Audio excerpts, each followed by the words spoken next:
Thank you. So welcome to this last session. So perhaps it's well, there's the last session effect, but it's also pretty much of a niche topic. So that's we've got a big room, but not necessarily a big crowd tonight.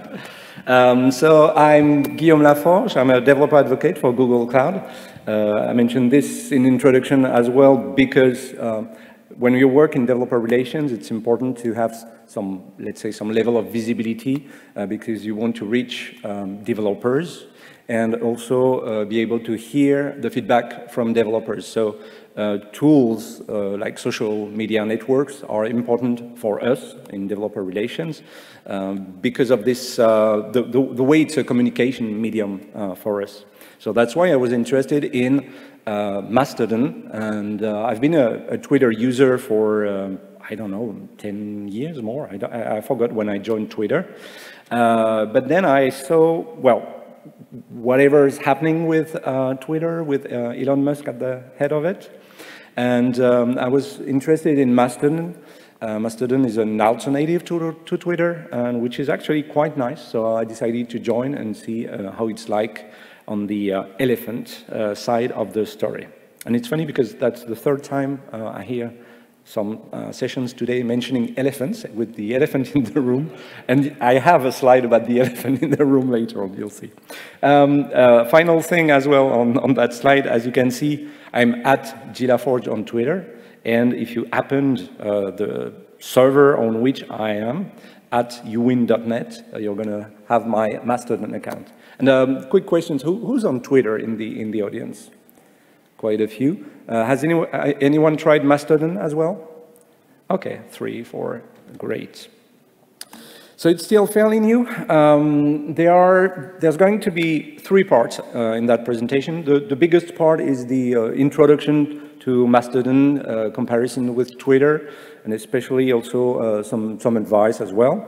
I've got a second part on the underlying standards, protocols, etc., that are the base of Mastodon. And the third part will be a demo where I'll be showing a bot that I created for Mastodon that I implemented on Google Cloud because I work for Google Cloud and using the Micronaut framework. So what is Mastodon? So Mastodon is a social network, right? So pretty much like Twitter in that respect. Here's the joinmastodon.org website where you can learn more about the platform. There's also a couple of links like get the app to download an application or using the website as well if you want to view your social activity, and then create an account on a server. I'll come back to that notion of server. And Mastodon is actually part of something that is bigger, that is what we call the fediverse, the Federation Universe, I guess it's a short for that, which is, so there's this nice website, fediverse.party, which lists several tools which are actually compatible because of those underlying protocols that underpin those technologies. So for example, you have here PeerTube. It's a bit like a YouTube alternative. You have PixelFed. I guess those two are the other couple that are the most well-known, I would say, in the Fediverse. PixelFed is like a Flickr for pictures. And those tools can actually interact with each other. So if, being on Mastodon, I can subscribe to someone that publishes their pictures on PixelFed. Or I can also subscribe and follow someone who pushes some videos on PeerTube, okay? So there's a level of compatibility, interoperability between those tools. If you look at, this is the web view, once you have an account. So this is pretty much like Twitter, so you can see all the posts in the middle. You can see, you know, who posted what, when, the number of favorites, retweets, etc. So the vocabulary is a little bit different. Posts are usually, or tweets are usually called toots, T-O-O-T-S. And what else is different? Yeah, pretty much it. And On the top right-hand side, you can also see something a little bit different, like explore, local, and federated. It's actually your timelines. There are different kind of timelines. So you can see, because as I'm going to explain in a minute, you join a server. So it's not the general, like Twitter, you join Twitter. Here you can join a Mastodon server. And lots of Mastodon servers are federated, are talking to each other. And I can see just the posts on my local server, for example, or see the posts of all the people that interact some way or another, or people that are followed by people on that server. And you can also see, well, different levels depending on like private messages, etc. So Mastodon is different. As I said, it's actually a network of federated servers. So there's not just one server, but there are thousands and thousands of servers, perhaps 10,000 or even more. So there are servers. It's pretty much like email, actually. So you choose which server you want to be on. For example, I have a personal email address that is on gmail.com, but I can interact with someone who's on Yahoo, for example, right? But that's pretty much the same thing here with Mastodon. So it's a network of servers. So I can follow someone who's on mastodon.social, and that person can follow me on the uwin.net server. The analogy of email is pretty good there. It's an open source project. It's been created by Eugen Roschko in, I forget, 8 years ago, I forget exactly, a German developer. And it's based on open source. It's a Ruby on Rails application, actually. And it's based on open protocols that we'll have a look at later on. Also, it's not owned by a single company, okay? So even if one server goes down, the whole system still continues because all the other servers and all the other participants on all those servers continue to talk together. So you cannot shut down at the will of a crazy leader or something. You cannot shut down Mastodon because there are still tons of servers running. So it's not a walled garden like Facebook, Twitter, and other similar social networks. In terms of experience, what is it like? Well, you have more characters. So instead of 280 characters in Twitter, you've got 500 characters. Isn't that crazy? So it means that sometimes, you know, you write 2-3 tweets that reply to each other to do a slightly longer content. But here, sometimes, even the longest tweets I would have wanted to create are just one post on Mastodon, which is quite nice. But you can still chain several posts as well, of course. And the other big difference is that without having to pay Elon Musk, you can edit your post. So how many times have I made a typo or forgotten to say something or, you know, misspelled a hashtag or something? I've done that many times and I've regretted afterwards because, so for example, I had a popular, well, almost viral tweet recently that got maybe 50,000 viewers or even more. And I was super happy, and there was supposed to be a link back to my website which explained all the details of what I explained in the tweet. Oops, I forgot the link to my website. So nobody visited my website, at least from Twitter. But on Mastodon, I was able to edit my post so that I could add back the link I was missing. So that's a neat feature. All the posts appear in anti-chronological order, so the most recent at the top, and there's no algorithm that defines your timeline, so you're not at the mercy, again, of an algorithm to decide what you should look at, what post you should be seeing. So it's quite refreshing. Although Twitter recently split the view, what's recommended and what's for you, which is supposed to be in chronological, oh, why I can't say chronological order.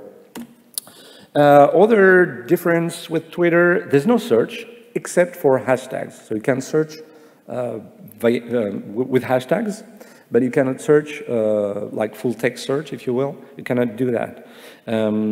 So there are various reasons for that, among which they didn't want to let anyone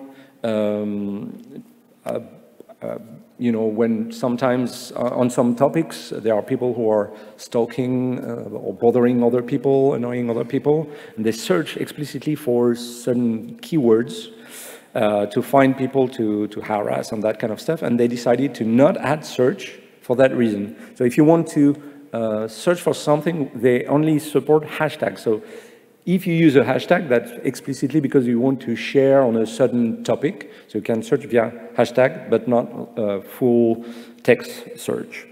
Other differentiator, there's no ads, right? So you're not going to see every 10 tweets, you're not going to see an ad here. There's no advertisement at all. Except, let's say, if there's a company joining Mastodon, maybe they will advertise their own products, etc. But it's because you decided to follow them, maybe they will do some advertisement for their own stuff. It's really not the platform that injects ads in your timeline. And another aspect, privacy. You've got a finer grain control. On Twitter, it's either a private, a DM message, or it's public. Here, you can decide to have your post be local to the instance. They can be unlisted, so only your followers can see them, but they won't appear in the timelines. So they can be fully public, and I think I'm missing one. They can be private, or at least private might be a bit different than Twitter, because it just means that only the people that are tagged can see that particular post. So it's slightly different. And the other aspect, I have a screenshot later on about this, content warnings. Something that doesn't exist on Twitter. You can say when you share pictures or when you share something that may be controversial, that may be about politics, that may be perhaps you don't want to offend people on a certain topic, or for example, people who have issues with food, they don't want to see food jumping at their eyes when they look at their timeline. So you can hide pictures and make the pictures blurry, and people have to click on the picture to actually reveal the picture or reveal the text that is underneath the content warning. So you can say, hey, this post is about politics, and then the rest is hidden. You have to click to actually show this. So it's quite nice. So to get started, again, go to joinmastodon.org. You can choose a server. As we said, it's a federation of servers, and you can choose a server that resembles you. So for example, you could decide to go with a particular server in a particular geographical region.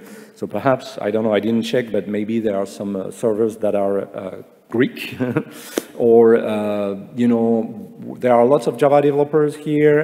There's jvm.social, there's fuj.com, I forget the extension. Or here in the screenshot, I have a cloudnative.social if you're into cloud native stuff. So you can see on the local timeline posts that are related usually to that particular content. So you might want to do that. And don't worry, because often that's pretty much of a showstopper. Which server should I choose? I have no clue. There are so many servers. But, you can decide or make a choice, but decide to change later, because you can migrate from one server to another. It's built in the product, into the project. You'll have, you can use the web frontends, but if you want to access Mastodon on a phone, for example, you might want to pick up a client. On Android, there's Tusky, that's the one that I am using. There's also MetaText on iOS. I'm not an iOS person, but I've heard that this one is pretty good. And there are new ones that are being developed with the ongoing success of Mastodon. A few tips and tricks when you get started. So those tips are more for people who want to actually get followers. And in my case, in developer relations, I want to have more followers. That's important for me. So a few things, a few tips. For example, when you create your profile and start following people, when I see someone who starts following me, should I follow that person back? And then I look at it, I have no clue who that person is, what that person is interested in. So it's better to actually create a proper profile, add your picture, add details about you before following others, because otherwise I'm not going to follow you back if you've got a profile like this. Also, a good practice, it's to create a first post, a first tweet, to introduce yourself. So, hey, I'm working for Google Cloud, I created the Groovy programming language, blah, blah, blah, and add some hashtags. And then you pin that post to the top of your feed, or at least at the beginning, so that people know about you till you add your first interesting post, etc. And use the hashtag introduction. That's the common practice. Then there are a few other things that you can tweak in your profile. So for example, there's a checkbox which says suggest your account to others if you want your account to be found by others. Another one which is to not opt out of search engine indexing. So for example, if you want your profile, I think, to appear in the search box when you search for someone, you should not check this box, for example. Another thing, you don't have to pay $8 or something like this per month with Twitter Blue to get verified. You can actually verify yourself. So you just have to add a particular hashtag, like a real me or a meta tag as well works on your website. Or for example, GitHub has got a special field to say, hey, I'm on Mastodon, and automatically, for example, my blog here, laforge.dev, or my GitHub profile are automatically recognized by Mastodon. So that when I share those URLs in my profile, Mastodon will double check if they are verified, if they have that special tag. So it's more, it's not really, I mean, it's more like a verification of a link, that the link belongs to you, basically, right? So it's not really an identity check, like with an ID card or passport or something, but it serves the same purpose of being able to trust someone, and the more verified links you have, the better, I would say. Right, I said there would be an elephant in the room, but here it's about the bird in the room. So as you move, if you have Twitter and want to join Mastodon, if you move to Mastodon, maybe you'd like to find people to chat with, people to follow, etc., to not feel alone in that new platform.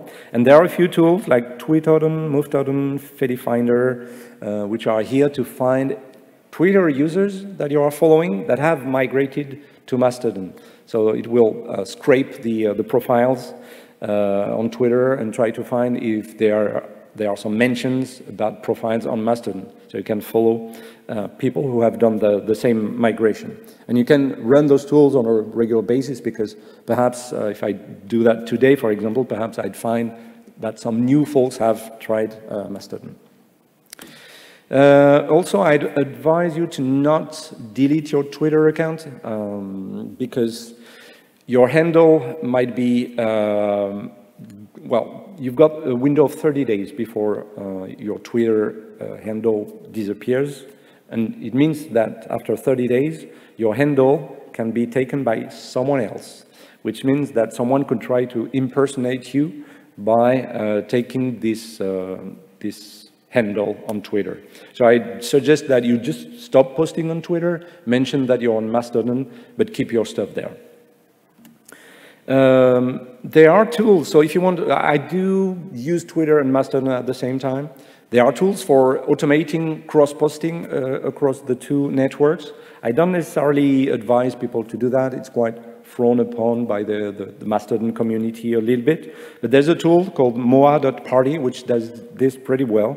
It's not perfect, so I pick up my friend Frank, who's working on Firebase, because he's using that tool, I think. There are a few things that are broken. So for example, you won't see the links, working links for Twitter profiles, or like for when you retweet something, there's the classical RT style stuff. So it's not ideal. So if you're courageous enough, you should tweak and manually post on each network and adapt to the particularities of each network. So for example, on Twitter, I might do 3 tweets, something that would have done on Mastodon in one post, because I can write more characters, maybe.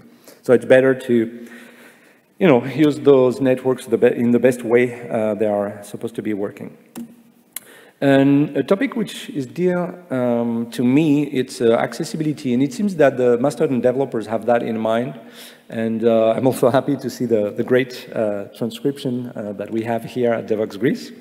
So a couple of things. When you use hashtags, you should use camel case for hashtags. And the reason why is for people who are vision impaired, they use screen readers that read the content on the screen, and sometimes hashtags, when everything is lowercase, sometimes the pronunciation by screen readers is not really that great. So if you use camel case, the screen readers are actually able, they won't spell each and every letter, but they will split the expression, the hashtag, as if it were distinct words. So it's better for people with impaired vision. And also use alt tags for your pictures. So I won't go through that's a post that gives great advice on how to craft a proper alt tags. So I invite you to have a look at this for further advice. But be sure to label your pictures, because otherwise someone who is vision impaired, okay, there's a picture, but what's in the picture? I don't know. And content warnings, that's what I was mentioning earlier. So for example, if I have a picture, I have to click to actually reveal the content of the picture. And here, same thing for the text. I have to click show more to see the text under this. Here, it's about race theory and whatnot, so perhaps, you know, it's a hot topic, so perhaps I should put a content warning. Right, going further, there's a great site called fedi.tips. There's also a bot, fedi.tips on mstdn.social, with lots of advice, a big FAQ. So you don't have to read everything. There's really lots of questions that are answered. But if you follow the account, they they post on a regular basis, like once a day or once a week or something, a new tip, so you can learn in a piecemeal fashion the good practices around Mastodon. And last point before I dive into the second part, you might want to help sustain your instance or Mastodon in general, for example, by helping funding the server on which you run, or also by supporting the developers of Mastodon. They have an account of Patreon if you want to support the development of the platform. But it's voluntary, contrary to being forced to use Twitter Blue if you want to get all the advantages. All right, so the second part is about the underlying APIs, standards, etc. And I'll speak a little bit about ActivityPub, WebFinger, microformats, and security. Well, microformats, not so much, but you'll see where it can happen.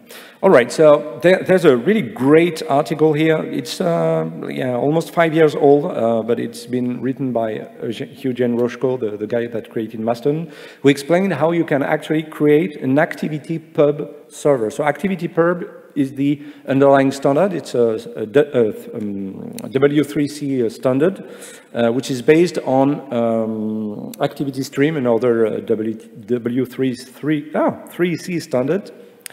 And here is an example of the actor. So, for example, I am an actor because I'm posting messages, you know.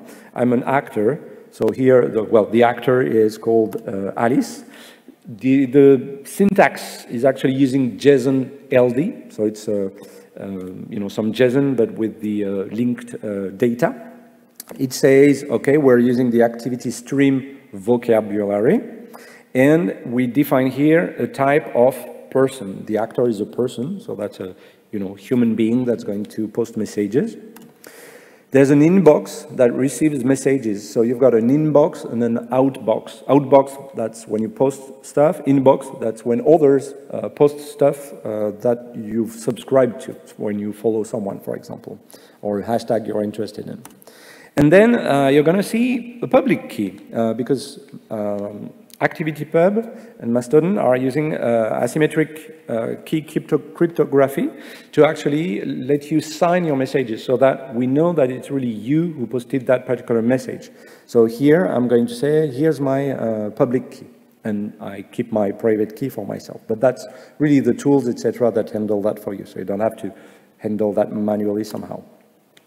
Then a particular actor has to be identified on a server, and for that there's another protocol which is called WebFinger, which has a special kind of URL. So a server should have that kind of .well-known /WebFinger path, and it should take a resource argument and the resource you want to get information about. So here I want to learn more about Alice. And Alice, if you look at this, so this is the account of Alice. Again, it's ActivityStream vocabulary, and it points at the previous resource we created in the previous slide, which is the actor. So that's where I can find details about that person. And now it's time to actually send a message. So here I'm going to define a note. So again, it's JSON LD with ActivityStream vocabulary. I'm going to create a note. The note is there, so it's a creation of the object type is a note, and you can see also the URL of the actor, the person that created that message. You can see you can also, so this one is optional, but you can say it's in reply to some other post. Here, that's the content of the message. So you can see that it's some lightweight HTML, and that's also where you can have micro format classes. So it's a CSS kind of classes that say, okay, here is a link, here is a date, here is something. Micro data, micro formats that represents data. And then we're going to post that message to the inbox of the server, of the person, and the people who are following us, etc. So for that, we're going to make a post request. We're going to use a signature, and it's using RSA SHA-256 digest hash for the message body. And for that, we're going to say, okay, I want, so it's a bit of a special syntax, but here's the stuff that I'm going to create a digest for. I want to create a digest for those headers of my post request. So the outbox of the person I want to reach out to, the host, the date, and also the digest, which is just the digest of the body. So there's a bit of a, not circular, but a reference to the actual digest of the body. So you can ensure that the one who posts that message is also the one who created the message. And then the ActivityPub server of the other person, on the other hand, will receive that in its inbox. And yeah, that's the header. So that's about it for the underlying protocols that are at play. And Mastodon using that, PixelFed, PeerTube, etc., are using the same kind of protocol under the hood. Okay, so someone was saying something. And the last part I'd like to cover, it's for a demo. So this time, instead of actually implementing the server myself, I decided to use the Mastodon API to create a bot. So there was something, again, it's sometimes important for developer relation, because we want to know about if the content that we share is viewed by a lot of persons or not, to see if we're able to reach developers on the social network. So I wanted to know how many persons viewed my content, you know. So with Twitter, you've got all sorts of analytics. There's even an analytics.twitter.com page. But on Mastodon, there's nothing like this.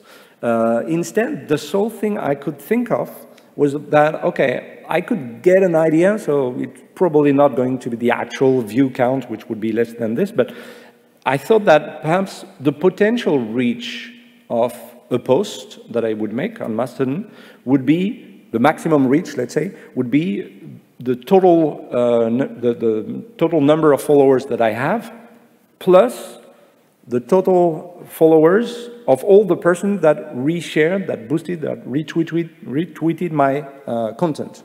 So it's a maximum, because obviously not everybody sees every messages from everybody else, but it's a maximum, so it gives me an indication, even if it's not the actual real views. So I wrote an article about this a while ago, and I looked at the Mastodon APIs. I think I have them open. So I created an article about this, where I posed that question, and then I looked at the actual APIs offered by Mastodon. So here it's the Mastodon documentation site, where you can see all the operations you can do with the Mastodon APIs. And under the hood, it's using ActivityPub, but here we can just interact with those APIs. So for example, I can get information about accounts, I can get the list of statuses of posts, and I can also get, so perhaps can show that here, I can get information about a particular account by calling the API v1 endpoint. Okay, I want to learn more about the account Laforge on that server. And then it's going to return some JSON LD. It's going to return the ID of my account, and I need the ID of my account, because if I want to retrieve all the posts of a particular person, I have to have the ID of the person. And I say accounts, the ID of the account, the status is to retrieve a list of posts. And the posts, so it's just a JSON list, and it returns some information about each article or each post. So for example, it says, oh, it's been shared 6 times. Reblogs, they don't always use the same vocabulary. So sharing, reblogs, boosting, that's the same concept. So here for that particular article, it says, oh, there are 6 people who shared my content. And then there's also another endpoint, so pretty much the same URL, but you just happened reblogged by at that end, at the end of that URL. And then it's going to give you a list of the persons who reshared your content. And then inside that information, that's the same information as when we were viewing the account details, you can see, oh, that person has 7 followers. So I'm able to actually change several method calls, API calls, to get the list of followers that reshared my content, and see how many followers they have, plus the number of followers that I have. So all this is, you can get the details in the Mastodon API documentation. So I decided to do, let me go back to the slides here. So I decided to do a small bot or service at least. So there are 2 things in my app. So if you go to statistics, so it's a little play on words with statistics and toots, all right? Not that funny, but you know, you do what you can. And I'm able to get, well, sorry, to get the reach for a particular account or a particular content. So this is this website. So you can see the article and the code. All the code is actually on GitHub, and the formula. I'm going to hide this. So for example, if I can increase the font size a bit, if I click on calculate for my account, it's going to tell me, okay, here are the most popular posts on your account. And indeed, so I shared this one. So I have like 1,000 something followers, and 5 people with a total of 1,500 followers. So if you add those numbers, that gives a potential reach, a maximum reach of 2,600 people who perhaps saw this particular article that I shared. And you can also do this with just one particular article instead of the whole account. So this is the app that I created, and I also created an actual bot for that. So you can see this account. Oh no, where is it? No, maybe I opened it elsewhere. This account, so you can actually ping that bot, and when you ping it, it's going to reply with the most recent stats. So for example, if I say get my, so the bot is called Get My Reach on the tutors.org server. Hello, give me some stats, for example. So when I do that, it's going to ping my bot. It's going to receive a message in its inbox, etc. And then my bot is going to reply to me in less than a minute, normally. So the thing is, so I didn't implement a bot server, so it's just a bot, and I'm using the Mastodon API to fetch the notifications. But I do this with a cron every minute, and it's deployed on Google Cloud. I'm using Google Cloud Scheduler to actually fetch the notifications every minute. So it's not answering immediately, but it should reply usually in less than about a minute. Suspense, demo effect or not. Let's see. I did that this morning, it actually worked. Ah, yeah, it replied. So here, so this is this one, and let's click on it, and it says, yeah, so that's the same one that the service returned, which is quite logical. So it replied with the actual post that was the most popular. So I did that using the Micronaut framework. For the front end, when you use the website, I used Vue.js. For the few components, like the buttons and fields and so on, I used a nice library, which is called Shoelace. It's a web components library. I really like the components that are there, and they are very, the developer really cares about accessibility, so they are really great quality level kind of component. And so the service runs on Cloud Run. Cloud Run allows you to run containers in a serverless fashion. You've got 2 million requests per month, so that's like 1 query per second that are free. So it's, you know, for demos, small websites, small services, it's not going to cost you anything. I also use Cloud Scheduler, which is, as I said, a cron in the cloud. It's another service from Google Cloud. And for the static assets, I'm using Firebase hosting for serving the static assets via CDN, etc. And Micronaut, so I used Micronaut because it's pretty fast and lean to create, and it starts rapidly to create apps and microservices in the cloud. That's a really great platform, and Cloud Run that I just mentioned. And so let's go back here. So you saw it in action both in the web front end and where was it? There in when you use it via the Mastodon client. And let me show you what I have deployed. So as I said, it's a containerized Java application using the Micronaut framework. So here it's hosted in Cloud Run, so you can see various stats, etc. And I've created, perhaps I could increase the font size here.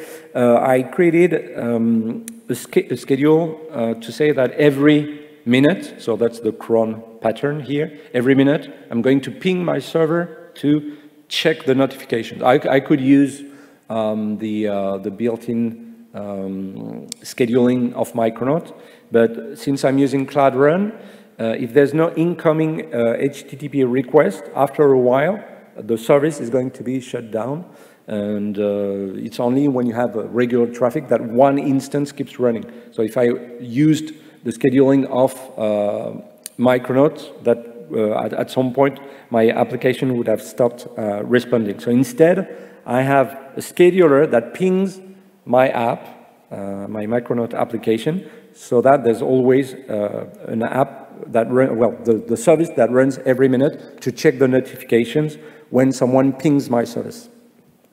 I think that's about it for the Google Cloud aspect, and let me show you a bit of code. So what I did here, is it big enough, or I could increase the font size a bit? So it's not here. So here it's the main controller. So my service replies to /API/reach, and there are actually 2 endpoints. So API reach / or API reach toot. So that's for the 2 screens there. So here that's for the account. Here that's for one specific toot in particular.